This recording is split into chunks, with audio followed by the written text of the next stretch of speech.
नमस्कार, मैं आभा शर्मा जावास गरुड़ पुराण के चौथे अध्याय के साथ आपके सम्मुख। हे केशव, जिन पापों के कारण पापी मनुष्य यमलोक के महामार्ग में जाते हैं और किन पापों से वैतरणी में गिरते हैं तथा किन पापों के कारण नरक में जाते हैं, वह मुझे बताइए। सदा पाप कर्मों में लगे हुए शुभ कर्म से विमुख प्राणी एक नरक से दूसरे नरक को, एक दुख के बाद दूसरे दुख को तथा भय के बाद दूसरे भय को प्राप्त होते हैं। धार्मिक जन धर्मराजपुर में 3 दिशाओं से स्थित द्वारों से जाते हैं। पापी पुरुष दक्षिण द्वार के मार्ग से वहां जाते हैं। यही महादुखदायी मार्ग में वैतरणी नदी है। उसमें जो पापी पुरुष जाते हैं उन्हें मैं तुम्हें बताता हूँ। जो ब्राह्मणों की हत्या करने वाले, सुरापान करने वाले, गौघाती, बाल हत्यारे, स्त्री की हत्या करने वाले, गर्भपात करने वाले तथा गुप्त रूप से पाप करने वाले, जो गुरु के धन को हरण करने वाले, देवता तथा ब्राह्मण का धन हरण करने वाले, स्त्री द्रव्यहारी, बाल द्रव्यहारी, जो ऋण देकर उसे ना लौटाने वाला, धरोहर का अपहरण करने वाला, विश्वासघात करने वाला, विषान देकर मार डालने वाला, दूसरे के दोष को ग्रहण करने वाला, गुणों की प्रशंसा ना करने वाला, गुणवानों के साथ ढा रखने वाला, नीचों के साथ अनुराग रखने वाला, मूढ़, सत्संगति से दूर रहने वाला, जो तीर्थों, सज्जनों, सत्कर्मों, गुरुजनों, देवताओं की निंदा करने वाला है, पुराण, वेद, मीमांसा, न्याय, वेदांतों को दूषित करने वाला, दुखी व्यक्ति देखकर प्रसन्न होने वाला, प्रसन्न को दुख देने वाला, दुर्वचन बोलने वाला तथा सदा दूषित चित्त वृत्ति वाला व्यक्ति ही इस मार्ग से जाता है। जो हितकर वाक्य और शास्त्रीय वचनों को कभी न सुनने वाला, अपने को सर्वश्रेष्ठ समझने वाला, घमंडी, मूर्ख होते हुए अपने को विद्वान समझने वाला, ये तथा अन्य बहुत पापों का अर्जन करने वाला अधर्मी जीव रात दिन रोते हुए यम मार्ग में जाते हैं। यमदूतों के द्वारा पीटे जाते हैं, वैतरणी की ओर जाते हैं और उसमें गिरते हैं। ऐसे उन पापियों के विषय में मैं तुम्हें बताता हूँ, जो माता पिता, गुरु, आचार्य तथा पुण्यजनों को अपमानित करते हैं। वे मनुष्य वैतरणी में डूबते हैं। जो पुरुष पतिव्रता, सचरित्र, उत्तम कुल में उत्पन्न, विनय से युक्त स्त्री को द्वेष के कारण छोड़ देते हैं, वे वैतरणी में पड़ते हैं। जो हजारों गुणों के होने पर भी सत्पुरुषों में दोष का आरोपण करते हैं, उनकी अवहेलना करते हैं, वे वैतरणी में गिरते हैं।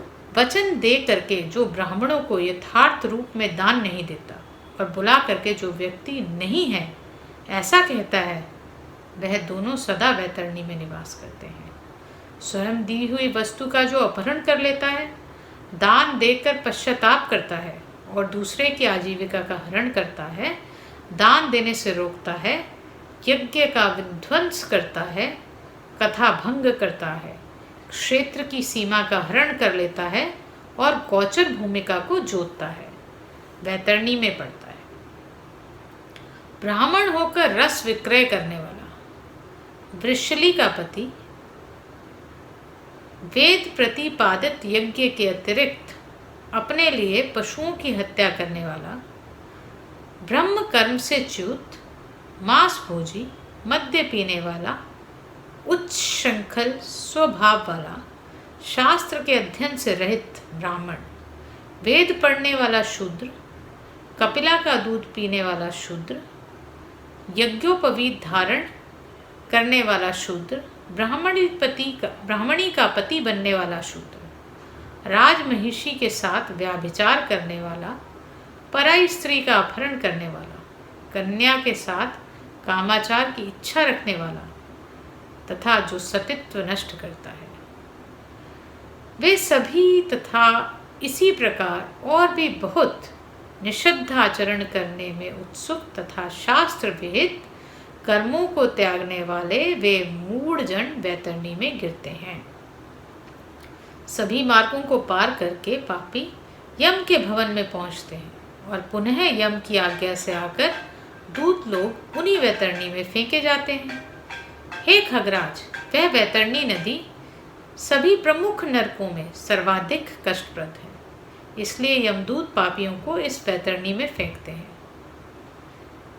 जिसने अपने जीवन काल में कृष्णा गौ का दान नहीं किया तथा मृत्यु के पश्चात जिसके उद्देश्य से बांधुओं द्वारा कृष्णा गौ नहीं दी गई तथा जिसने अपनी अधोदैहिक क्रिया नहीं कर ली है, जिसके उद्देश्य से अधोदैहिक क्रिया नहीं की गई हो, वे वैतरणी में महान दुख भोग करके वैतरणी तट स्थित शामली वृक्ष में जाते हैं। जो झूठी गवाही देने वाले, धर्म पालन का ढोंग करने वाले, छल से धन का अर्जन करने वाले, चोरी द्वारा आजीविका चलाने वाले, अत्यधिक वृक्षों को काटने वाले, वन और वाटिका को नष्ट करने वाले, व्रत और तीर्थ का परित्याग करने वाले, विधवा के शील को नष्ट करने वाले, जो स्त्री अपने पति को दोष लगाकर पर पुरुष में आसक्त होने वाली है, वे सभी और इस प्रकार के अन्य पापी भी शामले वृक्ष द्वारा बहुत ताड़ना प्राप्त करते हैं।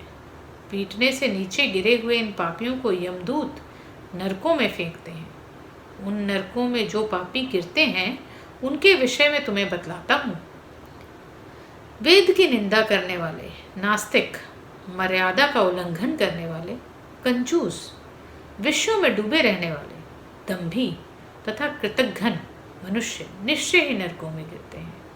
जो कुआं, तालाब, बावली, देवालय तथा सार्वजनिक स्थान को नष्ट करते हैं, वे निश्चय ही नरक में गिरते हैं। स्त्रियों, छोटे बच्चों, नौकरों तथा श्रेष्ठ जनों को छोड़कर एवं पितरों और देवताओं की पूजा का परित्याग करके जो भोजन करते हैं, वे नरकगामी होते हैं। जो मार्ग को कीलों से, पुलों से, लकड़ियों से तथा पत्थरों तथा कांटों से रोकते हैं, निश्चय ही वे नरकगामी होते हैं। जो मंद मनुष्य भगवान शिव, भगवती शक्ति, नारायण, सूर्य, गणेश, सद्गुरु और विद्वान इनकी पूजा नहीं करते, वे नरक में जाते हैं। दासियों को अपनी शैया पर आरोपित करने से ब्राह्मण अधोगति को प्राप्त होता है और शूद्रा में संतान उत्पन्न करने से वह ब्राह्मणत्व से भी च्युत हो जाता है। ब्राह्मण धन कभी भी नमस्कार के योग्य नहीं होता। जो मनुष्य ऐसे ब्राह्मण की पूजा करते हैं, वे नरकगामी होते हैं। दूसरों के कलह से प्रसन्न होने वाले जो मनुष्य ब्राह्मणों के कलह तथा गौओं की लड़ाई नहीं रुकवाते हैं अथवा उनका समर्थन करते हैं, बढ़ावा देते हैं, वे अवश्य ही नरक में जाते हैं। जिसका कोई दूसरा शरण नहीं है, ऐसी पति परायणा स्त्री के ऋतुकाल की द्वेषवश अपेक्षा करने वाले निश्चित ही नरकगामी होते हैं। जो कामांध पुरुष रजस्वला स्त्री से गमन करते हैं अथवा पर्व के दिनों अमावस्या, पूर्णिमा आदि में, जल में, दिन में तथा श्राद्ध के दिन कामुक होकर स्त्री संग करते हैं, वे नरकगामी होते हैं।